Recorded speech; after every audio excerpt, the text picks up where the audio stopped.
ଆଜିର ଶେଷ ଭିଡିଓରେ ଆମେ ଜାଣିବା ଆମର ପ୍ରକୃତ ଖର୍ଚ୍ଚ ଏହି ସିଷ୍ଟମରେ କେତେ ଲାଗିବାର ଅଛି ଏବଂ ଆମେ ଏଥିରୁ କ'ଣ କ'ଣ ପାଇବୁ ଓ କ'ଣ କ'ଣ ଅନ୍ୟାନ୍ୟ ଖର୍ଚ୍ଚ ଅଛି ଏବଂ କ'ଣ ପାଇଁ ଏହି ଅଧିକ ଖର୍ଚ୍ଚ ହେଉଛି। ଆସନ୍ତୁ ଜାଣିବା। ପ୍ରଥମେ ଆମେ ଏହି ସିଷ୍ଟମରେ କ'ଣ କ'ଣ ପାଉଛେ।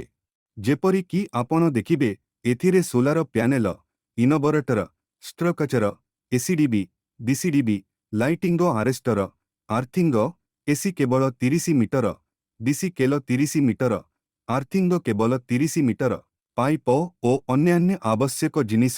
ଏବେ ଜାଣିବା ଏଥିରେ କ'ଣ କ'ଣ ନାହିଁ ଯାହା ପାଇଁ ଆପଣଙ୍କୁ ଅଧିକ ଖର୍ଚ୍ଚ କରିବାକୁ ପଡ଼ିବ। ସୋଲାର ବସିବା ସମୟରେ ଆବଶ୍ୟକ ସିମେଣ୍ଟ, ବାଲି ଏବଂ ଜୌରି, ନେଟ ମିଟର, ଆବଶ୍ୟକ ଅଧିକ ତାର, ଆବଶ୍ୟକ ଅଧିକ ଷ୍ଟ୍ରକ୍ଚର। ଏବେ ଜାଣିବା କ'ଣ ପାଇଁ ଆପଣ ଅଧିକ ଟଙ୍କା ଖର୍ଚ୍ଚ କରୁଛନ୍ତି। ପ୍ରଥମତଃ, ଯଦି ଆପଣଙ୍କ ଘର ଏକ ମହଲା ରୁ ଅଧିକ ଉଚ୍ଚ, ତେବେ ଅଧିକ ତାରର ଆବଶ୍ୟକତା ପଡ଼ିବ। ଯଦି ଆପଣ ଚାହୁଁଛନ୍ତି ସୋଲାର ଲାଗିବା ସଙ୍ଗେ ସଙ୍ଗେ ଆପଣ ଛାତ ବି ବ୍ୟବହାର କରିବେ, ତେବେ ଅଧିକ ଷ୍ଟ୍ରକ୍ଚର ଲାଗିବ।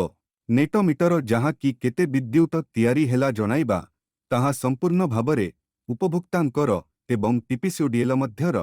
ବାଲି, ସିମେଣ୍ଟ, ଜୌରି ଇତ୍ୟାଦି ଲୋକାଲ ଅପେକ୍ଷା ବାହାରୁ ଆଣିବା ଖର୍ଚ୍ଚ ସାପେକ୍ଷ। ଆଶା କରୁଛୁ ଆପଣ ସମ୍ପୂର୍ଣ୍ଣ ଭାବରେ ଏ ସିଷ୍ଟମ ବିଷୟରେ ବୁଝିପାରିଥିବେ।